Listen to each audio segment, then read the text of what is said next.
The officer shot Ronda Rousey right on the side of the road. He thought he had everything under control, but he didn't know who he was dealing with. Watch until the end and write which city you're from. Subscribe if you support justice. The early morning light filtered softly through the windows of Ronda Rousey's California home, touching the hardwood floors with golden fingers. The silence of the house was broken only by the faint hum of the refrigerator and the steady tick of the kitchen clock. Ronda stood in front of her kitchen island, methodically slicing a banana into her protein shake, her movements precise and unhurried. She had a long drive ahead of her, over 5 hours through the heart of the desert to a women's sports empowerment event just outside Phoenix. It was the kind of event she cared deeply about, a place to speak, to mentor, and to stand for something that had always defined her beyond the octagon: strength with purpose. She had turned down 3 television interviews and a product sponsorship this week just to make time for this one. She didn't need more cameras or more exposure. What she needed, what felt right, was showing up for the next generation of fighters, athletes, and girls who were still learning that their strength was not a flaw to be tamed, but a fire to be sharpened. That fire had taken Ronda from back alley gyms in Venice Beach to world titles, Olympic judo medals, and international fame. Now it burned more quietly, but no less fiercely.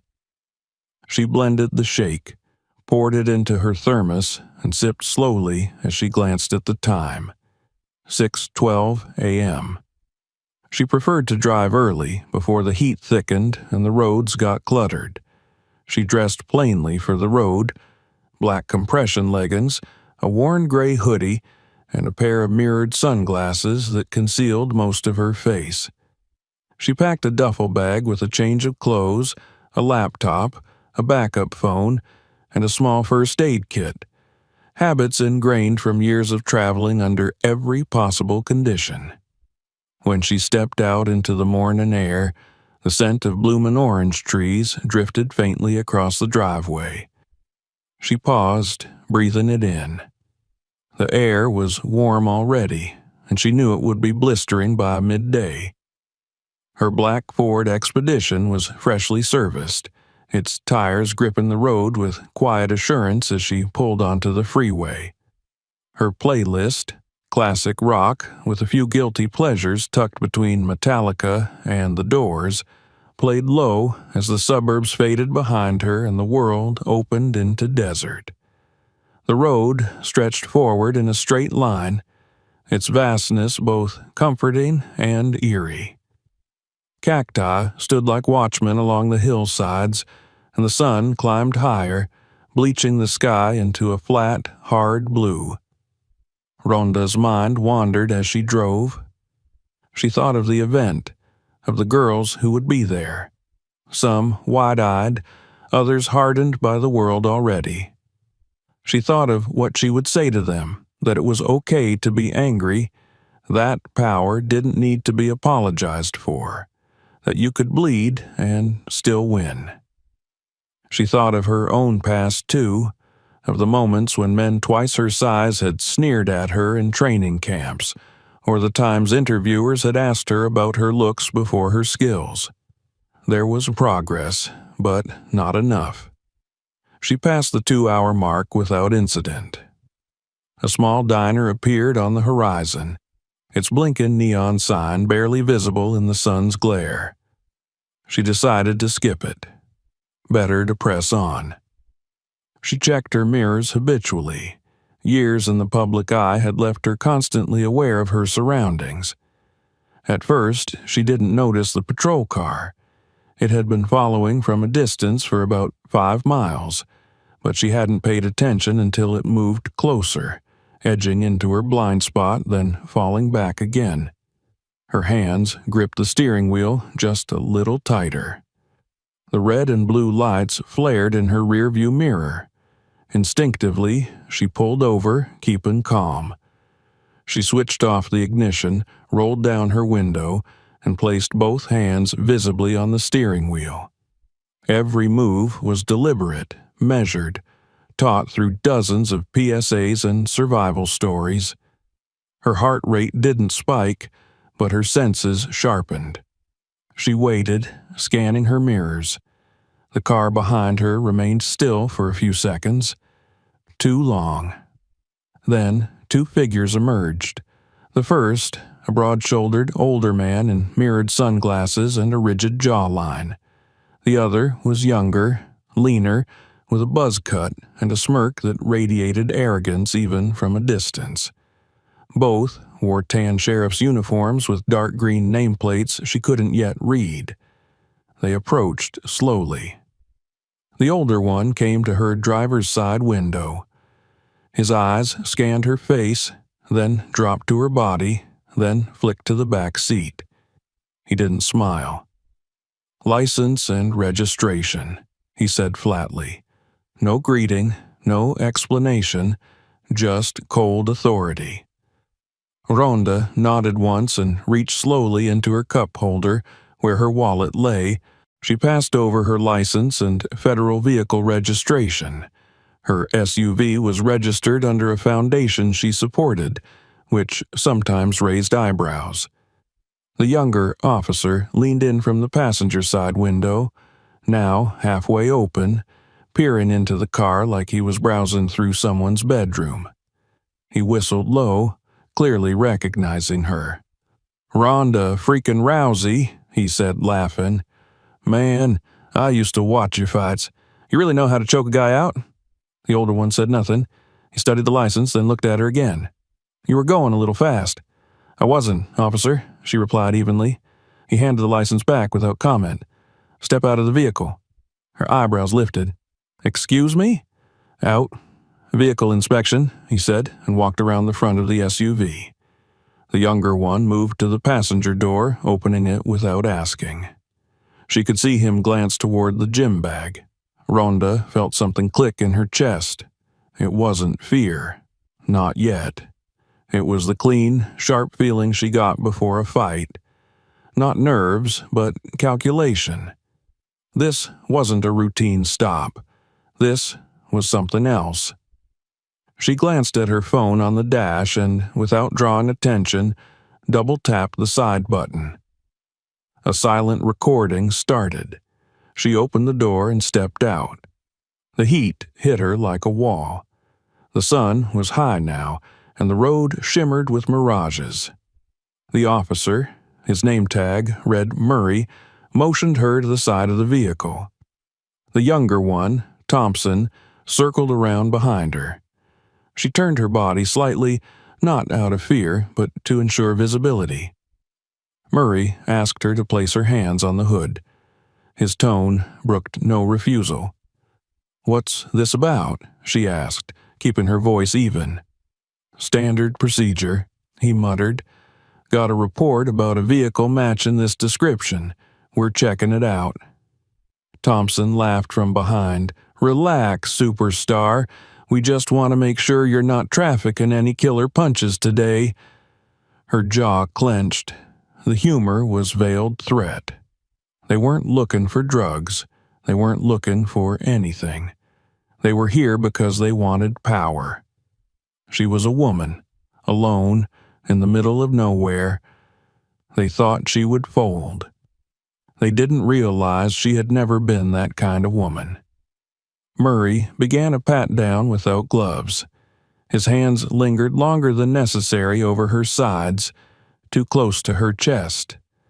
Thompson moved in, his eyes scanning her backside openly. Her fists clenched. She could take both of them, but she also knew what that would cost her. Headlines, arrest, possibly worse. Still, her limits had a threshold, and it was rapidly approaching. "You're shaking," Thompson whispered near her ear.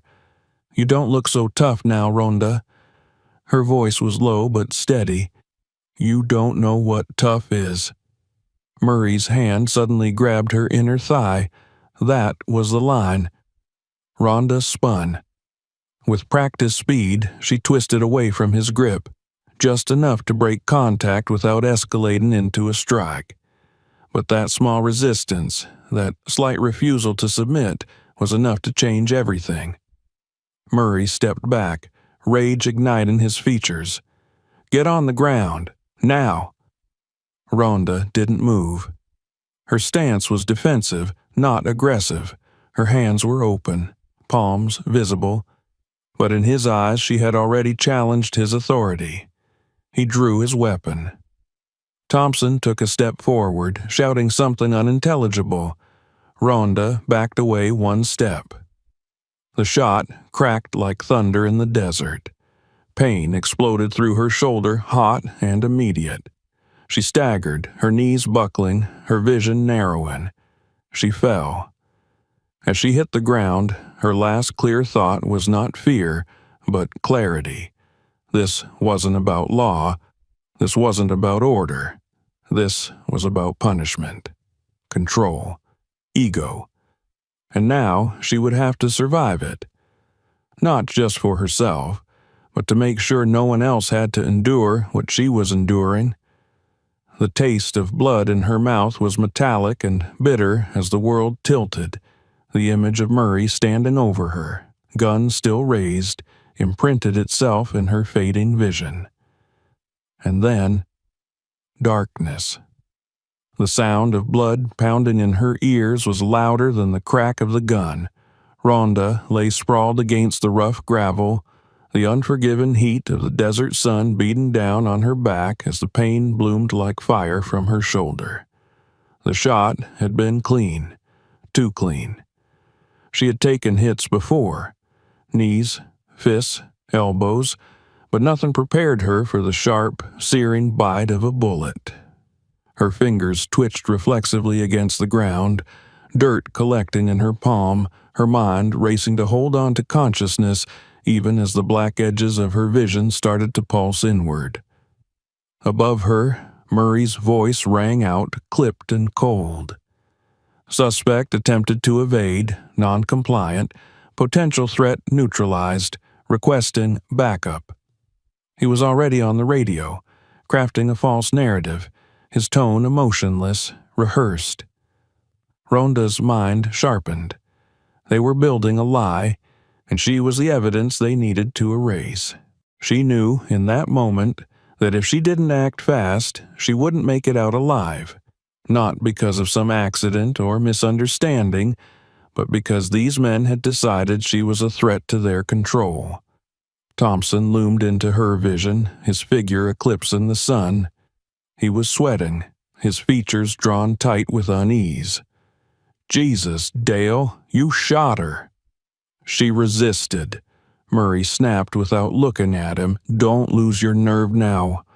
Ronda's body trembled with effort as she tried to push herself up with her good arm. Her right side was soaked in blood, sticky and thick, pooling beneath her like some terrible oil. The pain threatened to tear her apart, but something deeper, something rooted in years of combat, of challenge, of injustice stared back at the fear and said, "Not yet." "Stay down," Thompson shouted, approaching her side and drawing his taser. Ronda did not move. Not yet. She needed one more second to think, to plan, to gather what strength remained. She saw his boot stop just beside her ribs. He knelt down, grabbed her wrist roughly, and began to twist it back. "Resist an arrest," he muttered under his breath. "Bet the headlines won't show this part." She clenched her jaw and let out a shallow breath through her teeth. Her other hand, the one nearer her torso, was inching slowly toward her side, toward the waistband where her keys had clipped her phone in place earlier.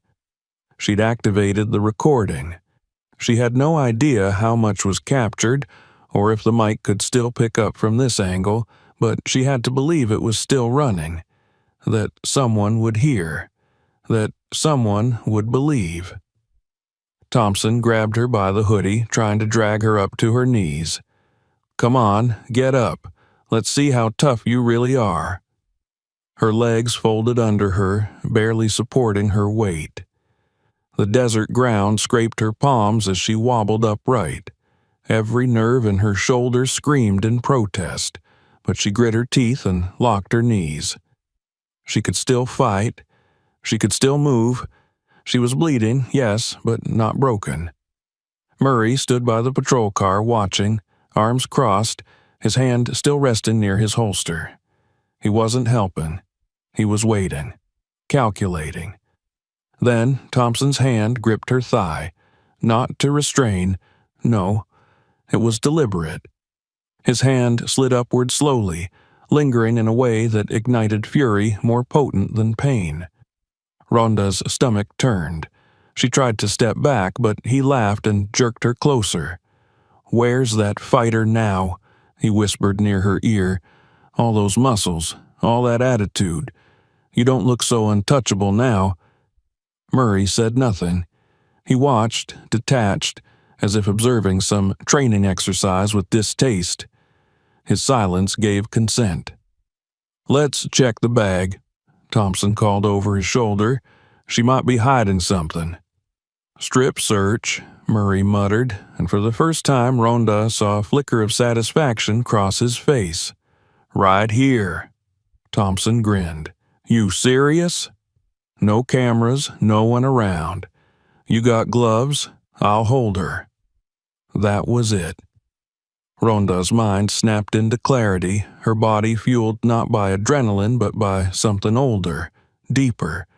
A fury born of every woman ever cornered, every athlete mocked, every time she had swallowed injustice and stayed silent because the consequences were worse. She acted fast. Her elbow slammed backward into Thompson's face with every ounce of torque she could summon. His nose exploded in a crunch of cartilage and blood, and he stumbled back, screaming. She turned, pivoting on her left foot, ignoring the blaze of agony that ripped through her shoulder. Her fist came up hard and fast, connecting squarely with his jaw. He crumpled onto the gravel with a grunt, his taser clattering beside him. Murray reached for his weapon, but she was already moving. She ducked low, adrenaline dulling the pain. Her foot swept under his stance, catching him off balance. He fell back, crashing into the side of the patrol car, and she grabbed the taser from the ground, aiming it at his center mass. "Don't!" she hissed, her voice raw and cracked. "Don't!" For the first time, Murray hesitated, not because of fear, but because of uncertainty. She wasn't supposed to fight back. She wasn't supposed to stand. His world was built on control, and now, just for a moment, he didn't have it. He lunged. She fired. The taser clicked, and he spasmed violently, dropping his weapon as his knees hit the ground. She didn't wait. She grabbed his wrist, twisted hard, and with a brutal snap, dislocated his shoulder. His scream was hoarse and short-lived. She pressed him against the ground, knee in his back, and yanked the handcuffs from his belt. Thompson groaned nearby, blood pouring from his nose, stunned and still half-conscious. Ronda moved fast, cuffing him with a practiced ease before dragging herself to the SUV, nearly collapsing against the door. She grabbed her phone, still recording. The realization washed over her like cold water. She had survived. She wasn't safe yet, but she was alive. Her fingers, slippery with blood, navigated to her encrypted emergency line. It took 3 tries, but she got the signal out. A single phrase. Code 7. Officer misconduct. Immediate extraction required. She looked back at the 2 bodies on the ground. Murray was wheezing through clenched teeth. Thompson had begun to cry, softly, incoherently. The heat was rising, her vision blurred, but she stood. She stood for every woman who couldn't, for every girl who thought she had to stay quiet.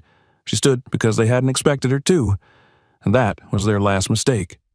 She leaned against the SUV, breathing hard. Sirens would come, reports would be filed, lies would be told, but this time there was evidence. Her phone, their cameras, the audio, they were witnesses now. She had forced the world to look. In the distance, the low whine of an approaching chopper began to echo across the canyons. Ronda closed her eyes, the sun burning through her lids, and waited. She didn't feel triumphant. She felt tired, bone-deep tired. But there was no fear in her anymore, only fire. The rhythmic thump of helicopter blades grew louder, cutting through the silence of the desert like a mechanical heartbeat. Dust billowed across the cracked road as the black military transport descended, kicking up clouds of grit that blurred the edges of reality. Ronda stood swaying against the side of her SUV, her breath shallow, the blood soaking through her hoodie now clinging to her skin like a second, searing layer. Her vision shifted in and out of focus, the edges of the world pulsing in sync with her heart. But she didn't fall. Not yet.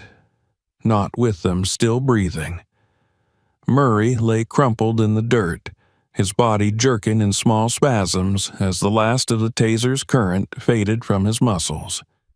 His mouth was twisted in a soundless snarl. His dislocated shoulder splayed awkwardly beneath him. Thompson was curled on his side, both wrists cuffed behind his back with his own handcuffs, blood leaking from his nostrils into the gravel beneath his cheek. Neither of them spoke. The silence wasn't surrender.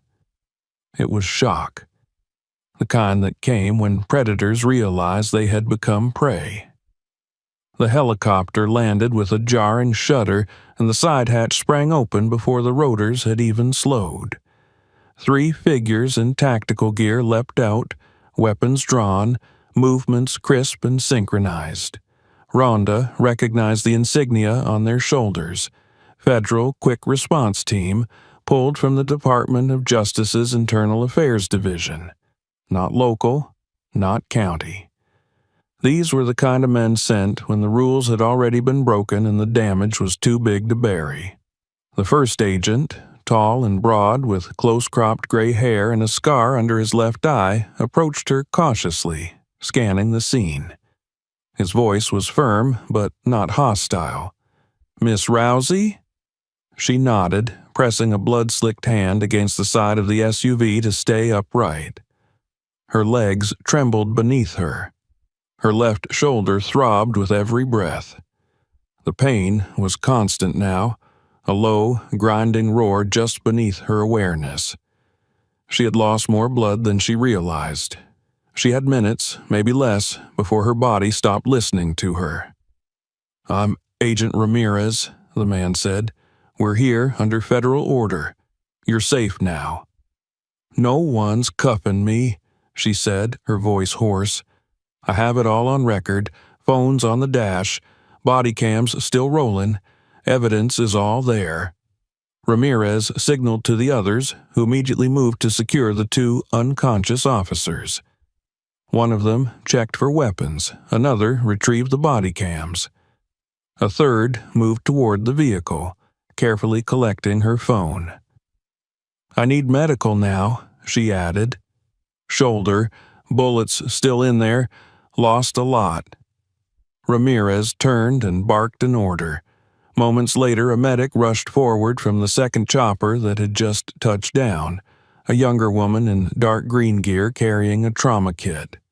She was fast and efficient, her hands gloved and steady as she began cutting away Ronda's hoodie, exposing the torn, blood-soaked compression top beneath.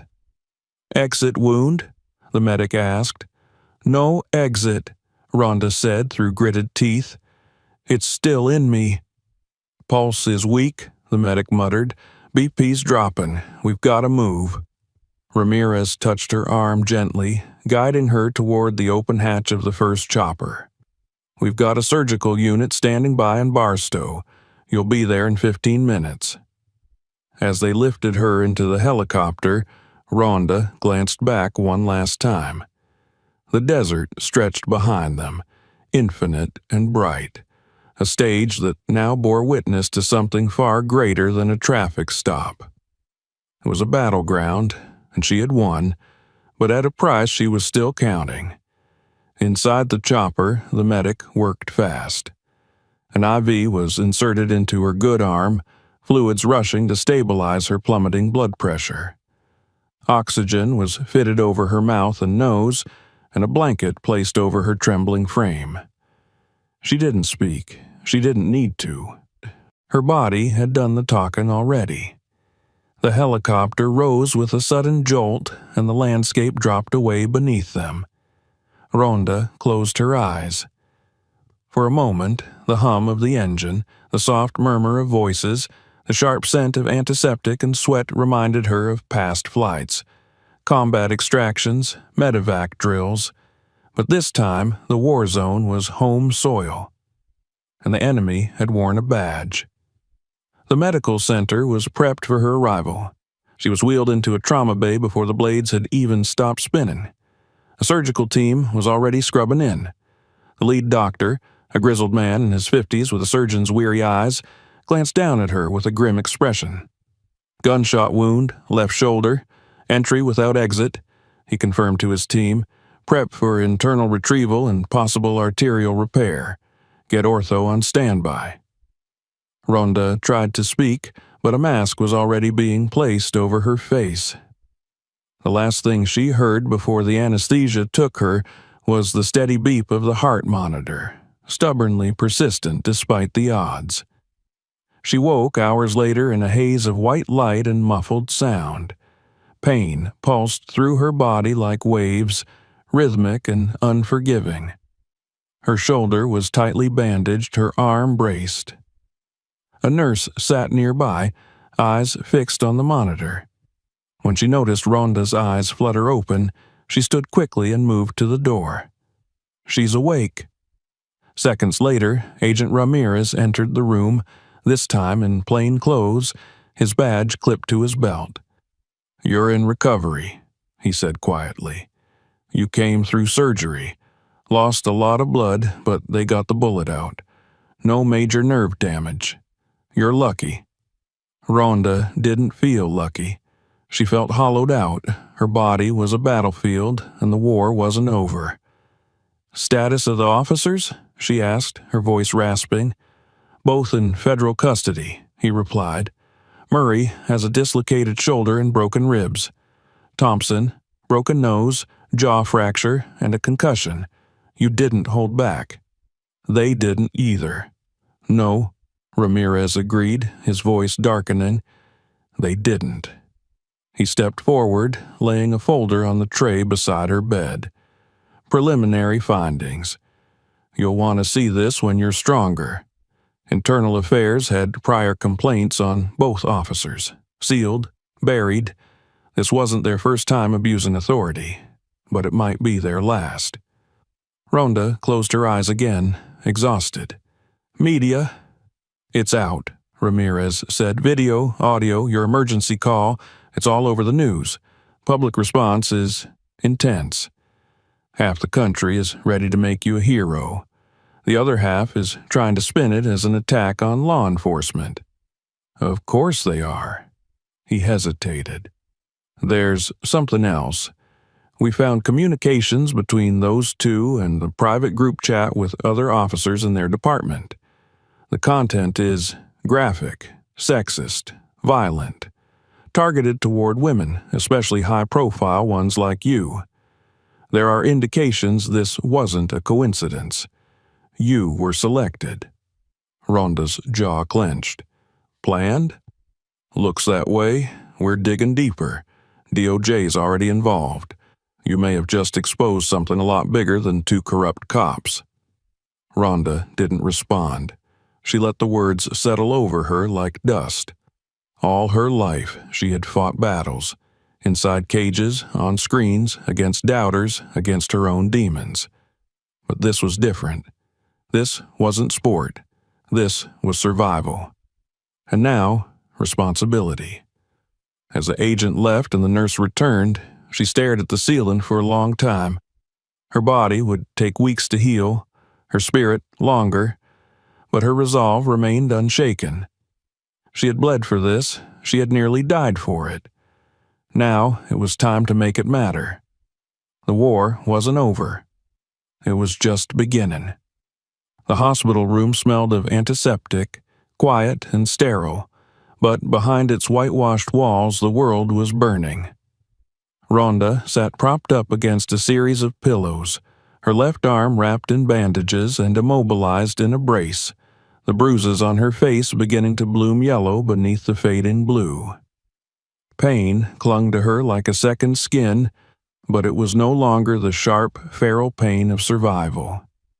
It was the dull ache of aftermath, of muscles torn, nerves shocked, and a body forced to endure what it never should have had to.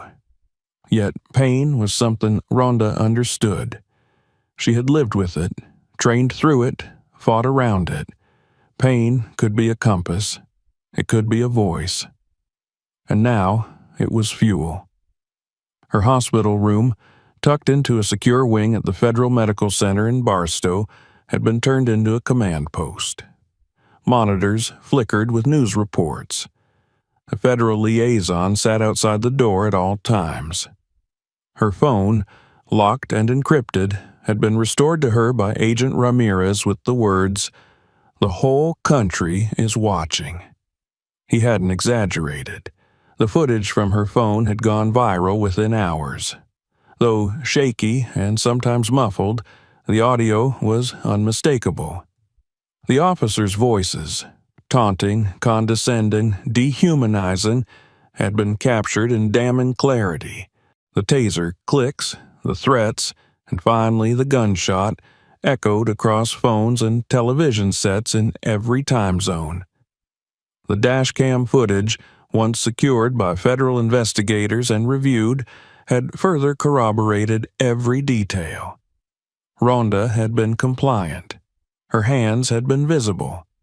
There had been no justification for the use of force, certainly not the kind that ended in a bullet tearing through her shoulder. Within 24 hours, major news outlets had picked up the story. Within 48, it had erupted into a national reckoning. Support poured in first from the athletic community. UFC champions, Olympic medalists, and professional wrestlers posted messages of solidarity. Female athletes led the charge, sharing their own experiences with law enforcement, with harassment, with the systemic rot that Ronda's ordeal had cracked open like a blister. Then came the voices from broader circles, actors, activists, even military veterans, many of whom had followed Ronda's post-fight career closely, joining the public cry for justice. But the reaction wasn't universally supportive. Law enforcement unions issued statements defending the officers' right to make split-second decisions. A handful of sheriffs and police chiefs across conservative districts labeled Ronda's reaction dangerously exaggerated and accused her of escalating the situation. The footage, they claimed, lacked full context. Pundits on certain media channels described her as combative, disrespectful, and even aggressive, citing her background in fighting as reason enough for the officers to feel threatened. Ronda watched all of it from her hospital bed with a stony silence. She had seen this pattern before. The victim questioned, the system deflected, the truth bent until it fractured. But this time, the footage was undeniable. This time, she had lived to tell it herself. The hospital permitted her to record a statement on day 3. The video was brief, under 3 minutes, filmed from her bedside with the help of her publicist and federal staff. In it, Ronda appeared with her injured arm visibly braced and her expression calm but unyielding. "I survived because I fought back," she said into the camera, her voice clear and strong.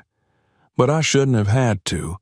No woman should ever be touched, threatened, or shot because someone in a uniform thinks her power is a threat to their authority. This wasn't an accident. It was abuse. And I intend to hold every person involved accountable, not just for me, but for every woman who doesn't get to walk away." The video hit 10 million views within hours. Marches began the next morning. In Los Angeles, thousands gathered outside the courthouse. In Phoenix, protesters shut down traffic outside the city police headquarters. In Chicago, New York, Atlanta, Seattle, women of all ages took to the streets, many of them holding signs with her face, her quotes, or nothing more than the simple message, "I am not silent." The hashtags #Justice for Ronda and #WeFightBack trended for days. By the end of the week, civil rights attorneys filed a class action lawsuit against the sheriff's department in the jurisdiction where the assault occurred.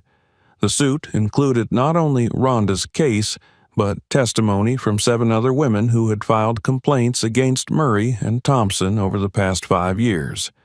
Complaints that had mysteriously vanished into administrative dead ends. Journalists uncovered sealed disciplinary records.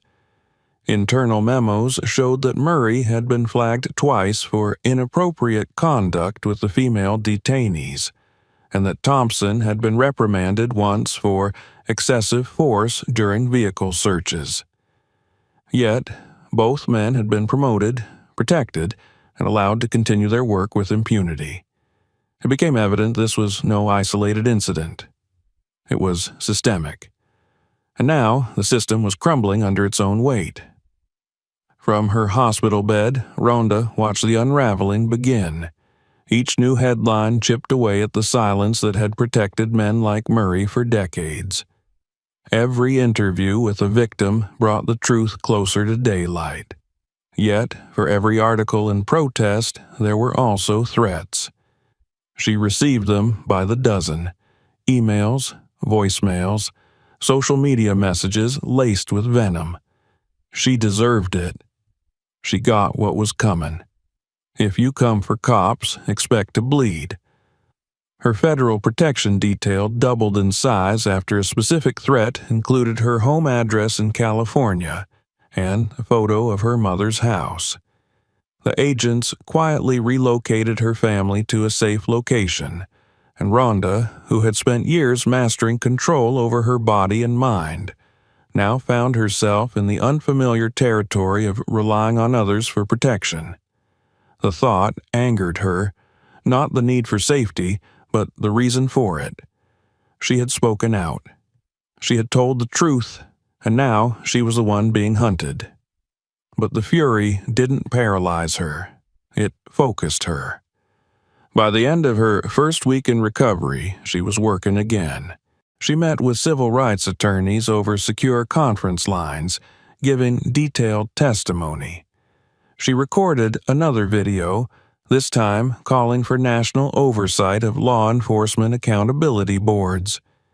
She consulted with female-led advocacy groups about launching a foundation to support survivors of police violence. She named it The Grip, a nod to the control wrestlers, fighters, and survivors alike knew well. The fight to hold on, to not let go, to stay standing when everything tried to knock you down. Federal prosecutors, bolstered by the overwhelming evidence, filed criminal charges against Murray and Thompson: assault, attempted homicide, abuse of authority, unlawful sexual contact under color of law. The charges mounted, each one a brick in a wall that would eventually seal their fate. When Ronda was cleared for limited movement 10 days after surgery, she gave her first live interview. She entered the broadcast studio on crutches, her arm still immobilized, her frame thinner than usual, but her presence undiminished. The interviewer, a respected anchor known for bluntness, asked the first question carefully.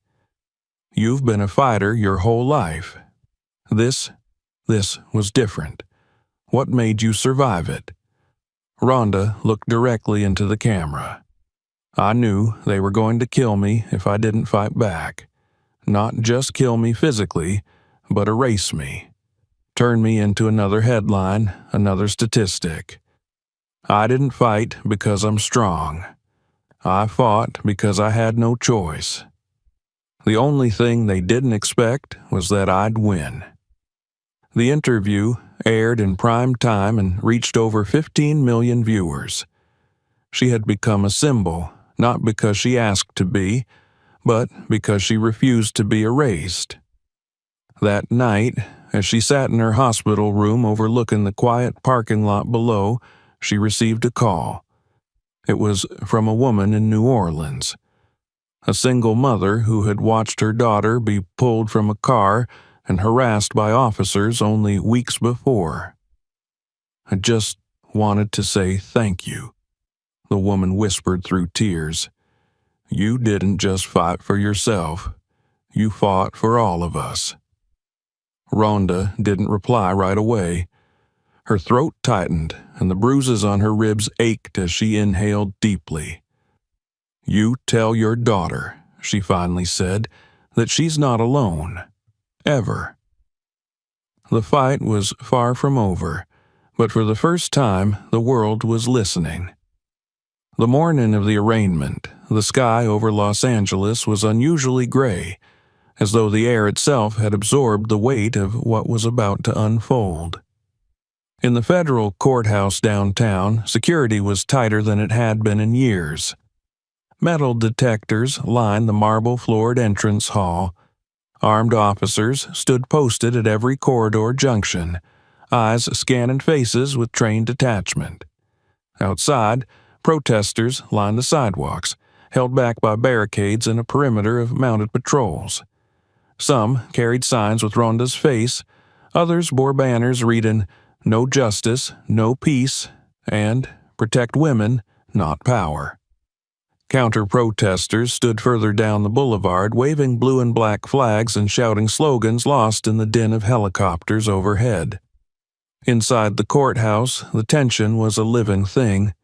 Ronda sat silently in a wheelchair, her shoulders still bound and protected, a dark suit tailored to her frame in a way that did not hide the stiffness of her recovery. Her face was calm, unreadable, yet every line held the gravity of someone who had already died and come back by force of will alone. Her legal team sat on either side of her, flanked by 2 federal security agents in plain clothes. The air in the courtroom was thick with anticipation. The gallery filled with press, public observers, and a heavy military presence. Across the aisle sat Dale Murray and Brad Thompson, both in orange federal jumpsuits, their wrists cuffed to their waists. Thompson avoided looking at anyone, his face still marked by the remnants of the beating he'd received. Murray, however, looked straight ahead, unmoved, eyes hollow behind his expressionless face. He had shaved in jail, and without his badge or uniform, he looked like a tired, aging man. Yet Ronda knew better. The uniform had never been what made him dangerous. It had only hidden what already lived inside him. The judge entered, and the room rose. The charges were read aloud. Each one fell like a stone into still water. Assault with a deadly weapon, aggravated sexual battery under color of authority, attempted second-degree murder, civil rights violations, federal obstruction, conspiracy. Neither man entered a plea. Their lawyers asked for time to review additional evidence. The judge granted it, setting the next hearing for a formal plea in 3 weeks. But everyone in the room knew the outcome was already taking shape. The evidence was irrefutable, the recordings devastating. This wasn't going to be a question of guilt.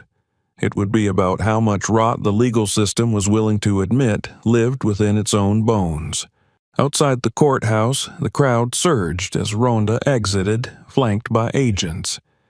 Her appearance drew a wave of applause from the protesters, a spontaneous cheer that rose and broke like surf. She didn't wave, didn't smile. She didn't come for celebration. She came for accountability. In the weeks that followed, her focus only sharpened. With the support of legal advocates, civil rights organizations, and a coalition of athletes, survivors, and lawmakers, Ronda helped launch a national initiative aimed at dismantling the exact kind of structures that had enabled her attackers for years. The project, dubbed Justice Grip, quickly evolved from a foundation into a nationwide movement. At its core were 4 legislative goals: mandatory independent review boards for officer misconduct, a federal registry for law enforcement infractions, real-time body cam transparency, and a ban on non-disclosure agreements for sexual assault claims involving police officers. She testified before Congress via a secure video link, her voice steady, each sentence clipped with conviction. She didn't embellish. She didn't dramatize. She spoke the same way she'd trained: precise, disciplined, deliberate. Every time a senator or representative tried to turn the hearing into political theater, she brought them back with a simple question. Would you let your daughter be alone in a room with these men, knowing what I survived? There were no answers. Some nodded. Others looked away. Supporters rallied nationwide. Women who had never followed sports knew her name now. Survivors shared their own stories, many of which had been buried under shame, sealed records, and threats. Journalists unearthed patterns of abuse tied to police precincts across multiple states. At least 12 other officers who had participated in the same private group chat as Murray and Thompson were placed on leave. Federal investigators opened a deeper probe. This wasn't just a local scandal anymore. It was a cultural reckoning, and Ronda stood at its center, not by choice, but by necessity. During this time, her physical recovery remained grueling. Physical therapy sessions pushed her to the brink of tolerance. The shoulder injury had done more than damage tissue. It had temporarily robbed her of balance, range, and trust in her own body. She gritted her teeth through the exercises, never showing pain in front of her therapist, but behind closed doors she would sit alone in the dark, her hand clenched in frustration, sweat beading on her forehead as she tried to will her strength back into existence. Her doctors warned her that she might never regain full rotation. She didn't accept that. She had spent her life doing what others said she couldn't. So she trained. Differently. Carefully. She rebuilt the connections between muscle and will, pain and purpose. And though her right arm would never be quite what it was, it returned with enough fire to let her know she was still a weapon. By the time the trial date arrived, her public appearances had become rare.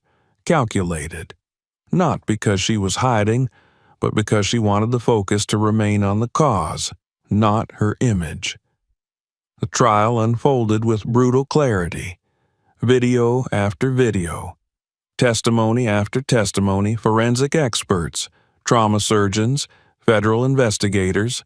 Ronda herself took the stand, walking slowly, deliberately, wearing a dark blazer over her brace, her voice calm and surgically precise. She spoke for hours, laying out the timeline, the threats, the sequence of force, and the moments of decision that defined the incident. The courtroom was silent. No cross-examination could shake her. Thompson ultimately accepted a plea deal. He confessed to his actions, claimed coercion from Murray, cited a toxic departmental culture. In exchange for his cooperation, the charges were reduced, and he would serve a minimum of 15 years in federal prison. Murray stood trial alone. He never confessed, never looked remorseful. When presented with the video of Ronda bleeding out on the ground while he radioed in a fabricated report, he didn't flinch. When confronted with messages he'd written mocking female athletes and referencing teaching them lessons, he stared straight ahead. The jury deliberated less than 6 hours before delivering their verdict. Guilty on all counts. He was sentenced to 75 years without the possibility of parole. Ronda didn't attend the sentencing. She didn't need to. Her work had already moved forward. Justice Grip was passed into law in 3 states within the next 6 months. Several federal reforms were being drafted under bipartisan review. Her foundation opened a survivor support network that offered counseling, legal aid, and security assistance for women confronting abuse from officers. And Ronda returned to the gym. Not to fight. Not yet. But to teach. She opened a private training facility outside Santa Clarita, designed specifically for women, athletes, survivors, students. It was more than a gym. It was a space built around the idea that strength, when guided, becomes protection. That fear, when confronted, can be sharpened into skill. She walked the mats daily, her limp subtle but present, her brace still part of her uniform. Young women came from across the country to train with her. Many had never thrown a punch in their lives. Others had stories too similar to hers for comfort. She never asked for details. She only asked that they show up and work. Above the entrance to the gym, in bold, black letters, was a phrase she'd written during recovery. Strength is not silence. In the months that followed, her story continued to echo, not as headlines, but as policy, as grassroots action, as whispered thanks from those who saw her and felt less alone. And one evening, long after the sun had set and the gym had emptied, she stood alone in the ring, hands wrapped, shadowboxing in silence. Her arm ached. Her breath was steady. She moved not to fight, but to remember what her body could still do. She turned toward the mirror on the far wall, and for the first time in a long time, she didn't see a victim, or a headline, or a symbol. She saw herself, scarred, changed, but unbroken. And the fight, the real one, the one that mattered, was only just beginning. If this story moved you, make sure to subscribe for more. Check out the next video and explore others on the channel. And if you believe this message needs to be heard, share this video with someone today.